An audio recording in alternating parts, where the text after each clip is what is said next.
Halo teman-teman, selamat datang kembali di Tutor Coding. Masih bersama saya, Tutor Umar, yang masih mendampingi teman-teman belajar mengenai desain sistem. Sekarang, kita sudah mengetahui lebih banyak mengenai desain sistem.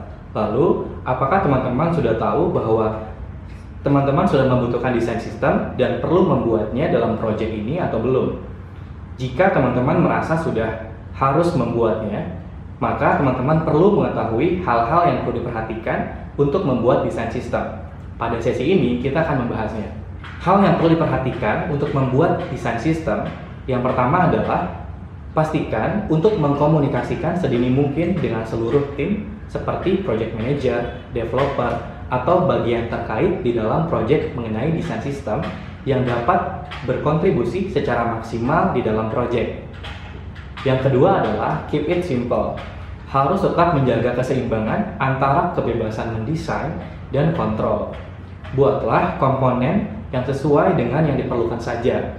Usahakan untuk mungkin selalu melakukan modifikasi dari komponen yang sudah ada. Dan yang ketiga adalah perlu diingat bahwa perubahan desain dapat dilakukan kapan saja.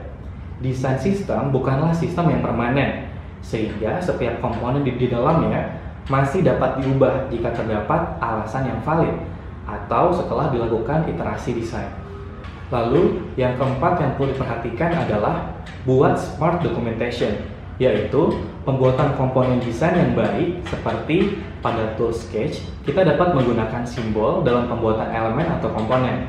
Dan dalam tool Figma, mungkin kita bisa menggunakan varian. Dan hal yang perlu diperhatikan yang terakhir adalah bangun proses yang kuat dan harus memiliki proses desain yang mapan dengan membuat standar dokumentasi, handoff, code review, dan juga quality assurance. Nah teman-teman, yang perlu diingat adalah sistem desain seperti organisme, dia akan terus bertumbuh, berubah, dan juga beradaptasi dengan kebutuhan saat ini dan di masa depan.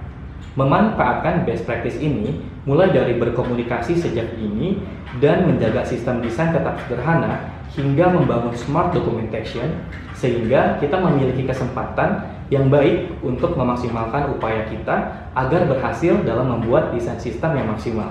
Nah teman-teman, untuk membantu memaksimalkan pembelajaran ini, kita akan mulai mencoba untuk membuat sebuah desain sistem yang cukup sederhana dengan menggunakan tools Figma.